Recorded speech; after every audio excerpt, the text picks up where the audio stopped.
So students, अभी तक हम लोगों ने देखा डेटा स्ट्रक्चर के बारे में। आज मैं बोर्ड पे नहीं पढ़ाऊँगा क्योंकि ये डॉक्यूमेंट मुझे आपसे शेयर करने हैं, तो इसको मैं पीडीएफ बना करके ग्रुप में डाल दूँगा। आप लोग इसको शेयर करके इसी से नोट्स प्रिपेयर कर लीजिएगा। तो इसमें हम लोगों ने अभी तक ये सारी चीज़ें पढ़ लिया है कि data structure in Python, types of data structure में हम लोगों ने ये सब देख लिया है। Linear data structure, non linear data structure. इसके बाद में लिस्ट कितने तरह की होती हैं, एरे कितने तरह का होता है, दो तरह का है, one dimensional, two dimensional array के बारे में हम लोगों ने ये सारी चीज़ें पढ़ ली हैं। इसके बाद में फिर ये है टू डायमेंशनल एरे का एड्रेस मैकेनिज़्म, मेमोरी लोकेशन किस तरह से इसमें अरेंज किया जाता है टू डायमेंशनल एरे, ये भी हम लोगों ने पढ़ लिया है अभी रिसेंटली। फिर इसके बाद में दिया हुआ अरेंजमेंट ऑफ वैल्यूज़। अब ये इस तरह से ये टू डायमेंशनल एरे का है, एक एग्जांपल दिया हुआ है मैंने।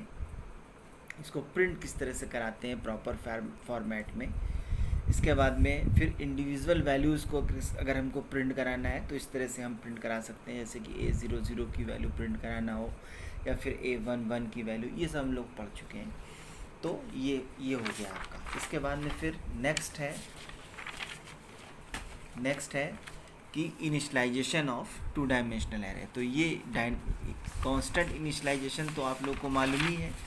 ये जो है ये जो एग्जांपल है ये कांस्टेंट इनिशलाइजेशन का है। इस तरह से कांस्टेंट इनिशलाइजेशन कर सकते हैं। लिस्ट विद इन लिस्ट, ये 3x3 का मैट्रिक्स था, इस तरह से कांस्टेंट इनिशलाइजेशन। और इसके बाद में फिर हम लोगों ने पढ़ा था कि कैसे डायनामिक इनिशलाइजेशन करते हैं। तो ये उसका पूरा सिस्टम है डायनेमिक इनिशलाइजेशन का। जैसे कि यहाँ पे एक एम्प्टी लिस्ट क्रिएट कर लिया, उसके बाद में मैसेज दे दिया एंटर रोज एंटर कॉलम्स, उसके बाद में फिर एक लूप चलाया, उसके बाद में ये सब पढ़ चुके हैं। मैं सिर्फ एक क्विक रिवीजन दे रहा हूँ मैं आप लोगों को। और ये अपेंड किया इस तरह से करके, फिर एलिमेंट्स इंसर्ट कराया और फाइनली वैल्यूज़ को हमने प्रिंट कर दिया। यहाँ सारी चीज़ें मैंने लिख रखी हैं। इसके बाद में फिर मैंने आप लोगों को कुछ क्वेश्चंस दिए थे, उन क्वेश्चंस के बारे में ये भी मैं आपको बता दे रहा हूँ अभी कैसे क्या है। कि write a program to create and initialize, ये कांस्टेंट इनिशलाइजेशन के थ्रू था, ये डायनेमिक इनिशलाइजेशन के थ्रू था। और इसके बाद में फिर ये M×N मैट्रिक्स को किस तरह से क्रिएट करने हैं और उसका सम कैसे निकालना है। उसके बाद में उसका सम और एवरेज निकालना है। उसके बाद में फिर यहाँ पर ये है कि to print the elements which are above than average exist in the matrix. उसके बाद में to print the total number of elements which are above than average. ये सारी चीज़ें थी, तो ये हम लोगों ने पढ़ा था। इसके ये एग्जाम्पल्स भी मैंने आपको बताए थे। अब देखिए, मैं आपको पहले छोटे छोटे क्वेश्चंस बता देते हैं, उसके बाद में फिर बड़े क्वेश्चंस बताते हैं। चलिए, अच्छा देख ही लेते हैं, इसी को देख लेते हैं पहले। तो जैसे कि एडिशन ऑफ मैट्रिक्स की बात करते हैं हम लोग।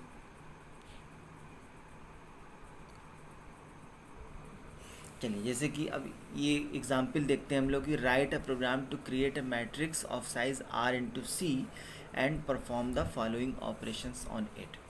अब एक ही क्वेश्चन में मैंने नंबर वाइज सारे क्वेश्चंस जो उसके सब सेक्शंस थे उनको मैंने बना दिया है। जैसे कि ये है कि print the sum of the element exist in the matrix. उसके बाद में है print the average of the elements. उसके बाद में है print the elements which are above than average, print the total number of elements which are above than average, print the largest element, print the smallest element, print the second largest element, print the second smallest element, to print the even elements exist in the matrix, to print the total number of even elements exist in the matrix, to print the odd elements, to print the total number of odd elements, to print the elements which are either divisible by 5 or 7, to print the total number of elements which are either divisible by 5 and 7 in the matrix। अब देखिए, अब इस question को हमने solve किस तरह से करेंगे। हालांकि मैंने आप लोगों को हिंट दे दिया था और आप लोगों में से बहुत से स्टूडेंट्स ऐसे होंगे जिन्होंने ट्राई किया होगा और उसको सॉल्व भी कर लिया होगा, लेकिन फिर भी अब क्योंकि आप लोगों के पास पता नहीं बुक है नहीं है, नोट्स नहीं है आप लोग कितना टाइम दे पाते हैं, इसीलिए मैंने इसको लिख दिया है और उसको मैं शेयर कर देता हूँ आपके साथ में, तो इसको देख लीजिएगा आप लोग, इसके बाद में इसका नोट्स भी तैयार कर लीजिएगा। अब देखिए यहाँ पर क्या है कि यहाँ पर एलिमेंट्स को मैंने जैसे कि प्रॉपर डायनामिक वे में हमने इसको एलिमेंट्स को इंसर्ट कर लिया है, ये एलिमेंट इंसर्ट कर लिए। अब ये प्रोग्राम हमारा यहाँ तक तो आप लोगों को कोई दिक्कत की बात नहीं है, प्रोग्राम हमारा यहाँ से स्टार्ट होता है। यहाँ पर हमने क्या किया कि यहाँ एक variable s is equal to 0 initialize कर लिया और t is equal to 0 initialize कर लिया यहाँ पे मैंने। अब क्या है कि यहाँ से सबसे पहले हमने क्या किया कि एक लूप चलाया, एक r में एक लूप चलाया, एक c में लूप चलाया, और उसके बाद में इसका सम निकाल लिया और सम के बाद में इसका एवरेज निकाल लिया। अभी सम को प्रिंट करा दिया और एवरेज को प्रिंट करा दिया। फिर नेक्स्ट है आपका, फिर इसके बाद में फिर हमने क्या किया कि elements which are above than average हमको प्रिंट कराना था, तो इसके लिए हमने सबसे पहले फिर से एक r में लूप चलाया, एक c में लूप चलाया, और उसके बाद में हमने यहाँ पे कंडीशन चेक करी कि if aij is greater than avg then print aij, मतलब जो एलिमेंट्स अबव देन एवरेज हो वो एलिमेंट्स प्रिंट हो जाए। और वो ये स्पेस के साथ में मैंने सेपरेट किया है, तो इसको मैं कॉमा से सेपरेट कर देता हूँ तो ज़्यादा बेटर रहेगा, ये कॉमा लगा दिया मैंने यहाँ पे। इसके बाद में फिर टोटल नंबर ऑफ़ एलिमेंट्स को भी मैंने प्रिंट करा दिया, above than average is equal to T, वहाँ मैंने टी को 0 से इनिशलाइज कर रखा था और यहाँ पे टी को प्रिंट करा दिया। और यहाँ पर आपको एक स्टेटमेंट और लिखना पड़ेगा, यहाँ पे यहीं पर आप एक स्टेटमेंट और लिख दीजिएगा कि t is equal to T plus 1। अब जैसे ही एलिमेंट ये कंडीशन ट्रू होगी वो एलिमेंट आपका प्रिंट होगा और t में इंक्रीमेंट हो जाएगा, और फाइनली हम t की वैल्यू को प्रिंट करा लेंगे, मतलब total number of elements which are above than average. इसके बाद में फिर मैक्सिमम फाइंड करने जा रहा हूँ मैं।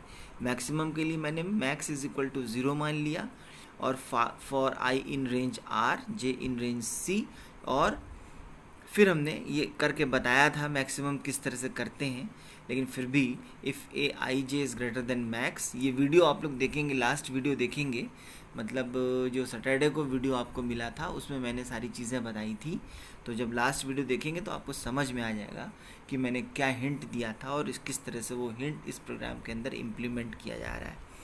कि जैसे कि aij is greater than max is equal to aij, और मैक्स को फाइनली प्रिंट करा लिया। इसी तरह से मिन की वैल्यू मान लिया और यहाँ पे मैंने मिन को प्रिंट करा दिया। यहाँ कंडीशन थोड़ा सा चेंज होती है, यहाँ ग्रेटर देन लगता है, यहाँ पे लेस देन लगता है। मिन की वैल्यू थोड़ा हायर मानी जाती है, जबकि मैक्स की वैल्यू जो है बिल्कुल से लोअर मानी जाती है। तो अब यहाँ लेकिन कंडीशन ये ठीक है, मैक्स की वैल्यू मतलब कंडीशन ये है कि 1 लाख से ज़्यादा वैल्यू आप एरे एलिमेंट्स के तौर पे नहीं दे सकते हैं। और फिर हमने यहाँ पे मिन प्रिंट करा लिया, और अब हम सेकंड लार्जेस्ट निकालने जा रहे हैं। सेकंड लार्जेस्ट को हमने मैक्स इज इक्वल टू 0 माना था, तो 0 + 1 is equal to S max मान लेंगे। एस मैक्स हमने 0 + 1 मान लिया, और मतलब 1 हो गया एस मैक्स। और फिर इसके बाद में हमने कंडीशन लगाई कि if aij is greater than S max and aij is not equal to max, then S max is equal to aij।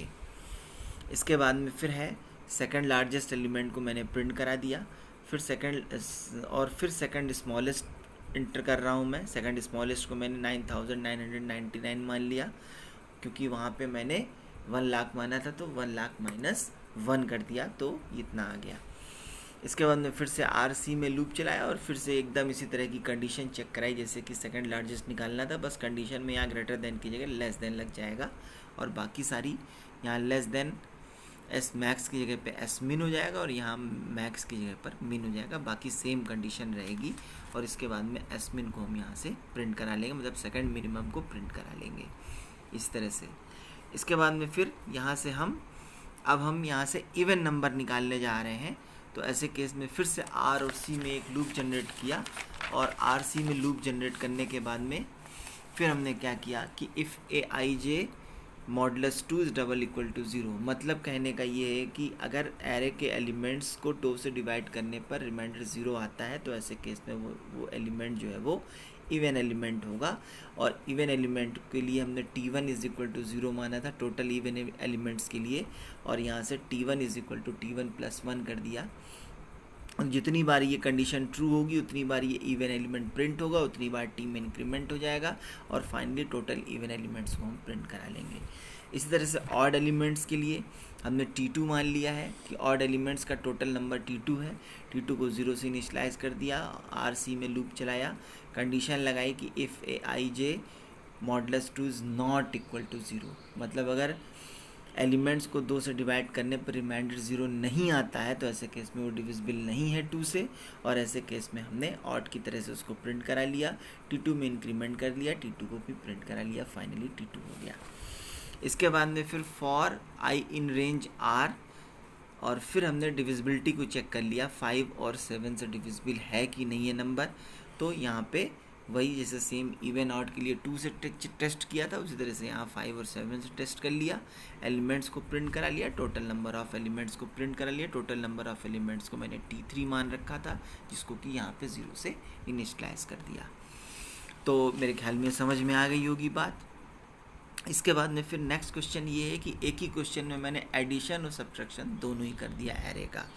तो देखिए एडिशन मैंने बताया था आप लोगों को कि ये एलिमेंट मतलब 0 0 एलिमेंट और 0 0 एलिमेंट यहाँ से जोड़ करके 2 हो गया। फिर यहाँ से 0 फर्स्ट एलिमेंट मतलब 0th रो और फर्स्ट कॉलम का एलिमेंट 2 + 2 इज इक्वल टू 4 हो गया, 3 + 3 इज इक्वल टू 6 हो गया, 4 + 4 इज इक्वल टू 8। इस तरह से एडिशन है। और सब्ट्रैक्शन में यहाँ से 10 11 12 मान रखा है और इस तरीके से सब्ट्रैक्शन भी हो जाता है। तो अब ये एडिशन और सब्ट्रैक्शन का क्वेश्चन। अब इसमें देखिए बहुत सिंपल है, एकदम कुछ भी नहीं है। यहाँ से हमने एक फंक्शन बना लिया ऐड मैट के नाम से, मैट्रिक्स के लिए मैट मान लिया, एडिशन के लिए ऐड मान लिया, ऐड मैट। और इसके पैरामीटर में मैंने एरे ए, एरे बी और साइज़ ऑफ एरे ए और बी दोनों का साइज़ हमने यहाँ से इनपुट पैरामीटर में पास करवा लिया। इसके बाद में फिर यहाँ पे एक लाइब्रेरी होती है NumPy। NumPy एक मैथमेटिकल लाइब्रेरी होती है, उसमें से हमने NumPy को इंपोर्ट कराया और NumPy को NP नाम अपना खुद का वेरिएबल NP दे दिया। तो इंपोर्ट NumPy एज NP। और फिर मैंने क्या किया कि जो C मैट्रिक्स है उसको मैंने सारे एलिमेंट्स को उसको मैंने 0 से इनिशियलाइज कर दिया कि C मैट्रिक्स के अंदर अब सारे एलिमेंट्स 0 हो गए। इसके बाद में फिर मैंने क्या किया कि फिर वही प्रोसेस, पुराना प्रोसेस, यहाँ लूप चलाया, R और C में लूप चलाया और Cij is equal to Aij plus Bij कर दिया और फिर से लूप चला करके C को प्रिंट करा दिया। इसी तरह से सब्ट्रैक्शन करने के लिए भी मैंने NumPy को इंपोर्ट कराया और NumPy को इंपोर्ट कराने के बाद में सब्ट्रैक्शन वाला जो एरे है C है उसको मैंने 0 से इनिशियलाइज कर दिया, रो का लूप चलाया, कॉलम का लूप चलाया और उसके बाद में Cij is equal to Aij minus Bij कर दिया और फाइनली मैंने Cij को प्रिंट करा दिया। अब यहाँ पे ड्राइवर प्रोग्राम है। ड्राइवर प्रोग्राम का मतलब A एरे डिक्लेयर किया, B एरे डिक्लेयर किया, C मैट्रिक्स डिक्लेयर किया। अब मैट्रिक्स फर्स्ट का डिटेल में ले रहा हूँ, enter the detail for the first matrix, R is equal to इतना, रो इज इक्वल टू इतना, enter the rows, enter the column. इसके बाद में for I in range R। अब इस तरह से जैसे कि नॉर्मली हम लोग अपेंड करते हैं वैल्यूज़ को, इस तरह से मैंने अपेंड किया।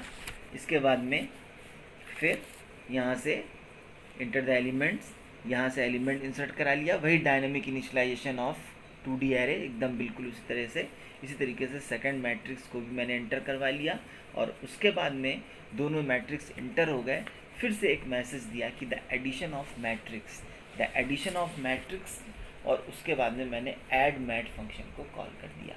जैसे ही ऐड मैट फंक्शन कॉल होगा वैसे ही ये सारा प्रोसीजर, ये जो आपका फंक्शन का प्रोसीजर है, यहाँ से लेकर के यहाँ तक का प्रोसीजर कॉल हो जाएगा।